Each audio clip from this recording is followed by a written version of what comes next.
What have you learned about hiring? Sometimes I'll hire people from game shows, right? And they have all these preconceived notions about pacing and how a video should be. And you have to spend like the first year like breaking all these habits, and and they think they're better than you. Like a lot of people in traditional think they're better, and they think their way is better than what we do. It's almost easier to hire people that are just hard workers, that are obsessed and really coachable. And it's easier just to train someone than just pull them from traditional, because traditional people just, I don't know, they have all these opinions and things, and they just think our way of going about things is dumb. James, the guy who's basically my right hand man right now, and I'd let him listen. Anything I was reading, any content I was consuming, like really just training his brain to think like me. So that way he could just do things without my input, without me having to constantly watch over him or give him advice. And that's where we've gotten. Like, so for the first 6 months, he didn't do anything. He just studied me and studied everything I cared about and how I spoke and blah, blah. And then the next 6 months, he started taking on some responsibilities. And now he can just run the company. I have a lot of people in the company who are able to think like me and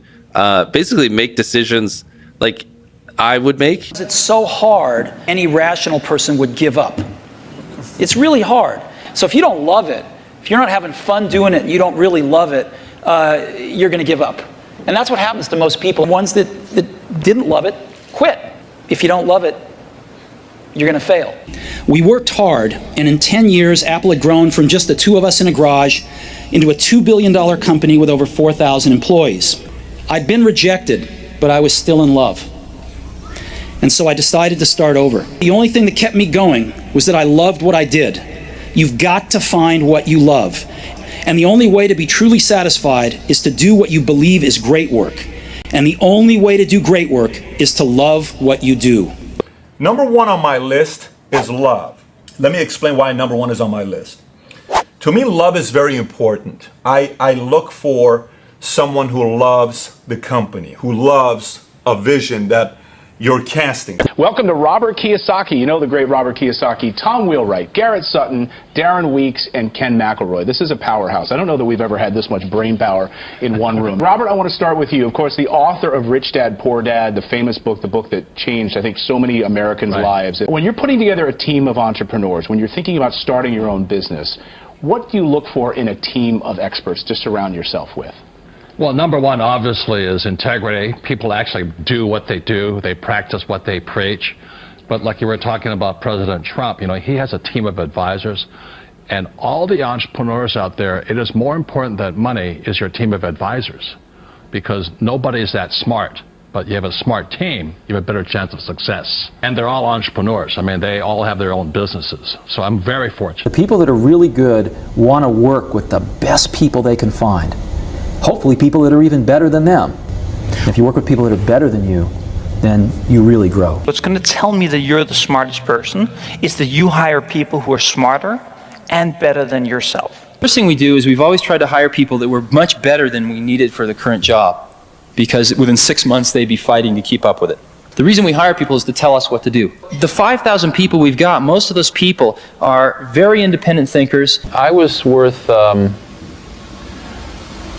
about over $1 million when I was 23, and over $10 million when I was 24, and over $100 million when I was 25. And it wasn't that important because I never did it for the money. It was not the most important thing. The most important thing was the company, the people, the products we were making. Just really believed that the company would do very well over the long term.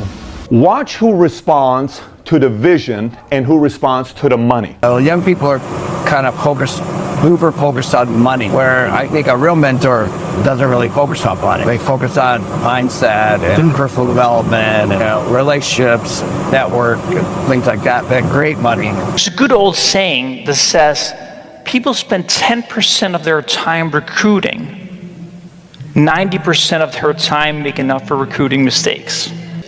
Selecting the right people is a bit like a football team.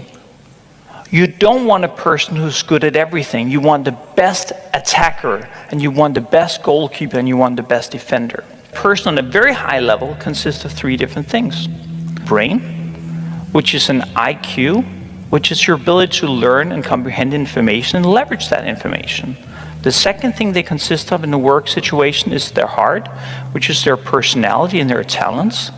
And the third thing is their toolbox, which is the past experiences. This is what you usually see at a resume. That's their education, the things they've learned, the functional learnings, etc. There's tremendous teamwork at the top of the company, which filters down to tremendous teamwork throughout the company. And teamwork is dependent on trusting the other folks to come through with their part without watching them all the time. The greatest people are self-managing. They don't need to be managed. Once they know what to do, they'll go figure out how to do it, and they don't need to be managed at all. We wanted people that were insanely great at what they did. And so if you're a great person, why do you want to work for somebody that you can't learn anything from? I've built a lot of my success off finding these truly gifted people and not settling for B and C players, but really going for the A players. That's what the Mac team was like. They were all A players. These were extraordinarily talented people.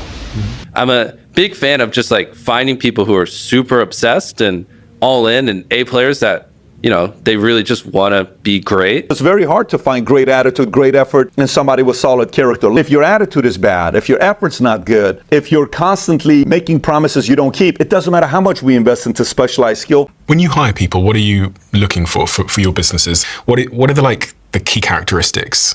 I look for good people. At the end of the day, I don't want to do a deal with, I don't want to work with people I don't enjoy, that I don't think are good people. Values and principles is the backbone of a dream team, period. I no longer need to talk about values and principles because it's now in everybody's blood. Everybody has it now. We're building a dream team. You can have a brilliant person, but if they don't have good judgment, or if they're not a self-starter, it's very hard to give them that. It's very hard to sort of give them good judgment. My 2023 mantra is no more B players. Oh my God. Have you seen those stats where it shows about sitting next to B play? Oh, this is so good. My friend Vanessa Van Edwards showed this to me. So there's this study done across hundreds of individuals, might be hundreds of companies. It's a big study. If you sit next to a high performer, so if you have your team sit next to a high performer, you will outperform by 15%. If you sit next to a low performer or underperformer, it will decrease your productivity by 30%. So every B player you bring on board is not just decreasing their productivity by 30%. It is that energy transfer, which is that everybody around them becomes a little bit less productive. This part, I want to focus on some key points about A players. In the future episodes, I will break down the other key characteristics mentioned by these great CEOs. So please stay tuned. At present, I already have one A player on my team who serves as a security manager. If you haven't watched this previous video yet, I highly encourage you to check it out. In fact, I consider him not just an A player, but an A plus player because of his exceptionally strong security background and professional competence. The next A or A plus players that we are currently looking for to bring into the team are professionals in the following areas. Number 1, social media management. Number 2, travel management. And number 3, online community management. These 3 are the primary roles that the clients currently look for.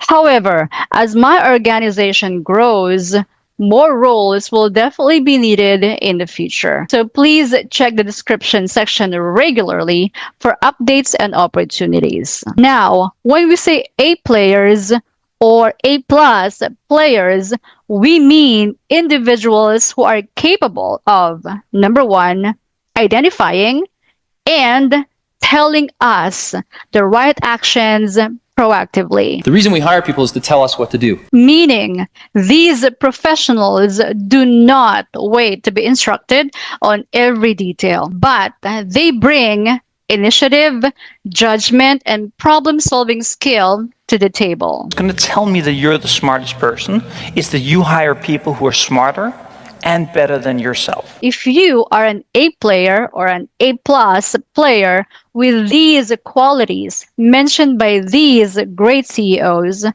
I would like to encourage you, send us an email. Let's work together to assist rich and good mentors. Or the good guys in our society. I mean, only the good guys in our society. Building a team composed entirely of high-performing professionals is something that I genuinely value. To me, that type of environment is something that is closest to paradise in terms of business and leadership. If you enjoy this video and you want to watch more videos like this, click here. Just click here. Click here. Click here to subscribe.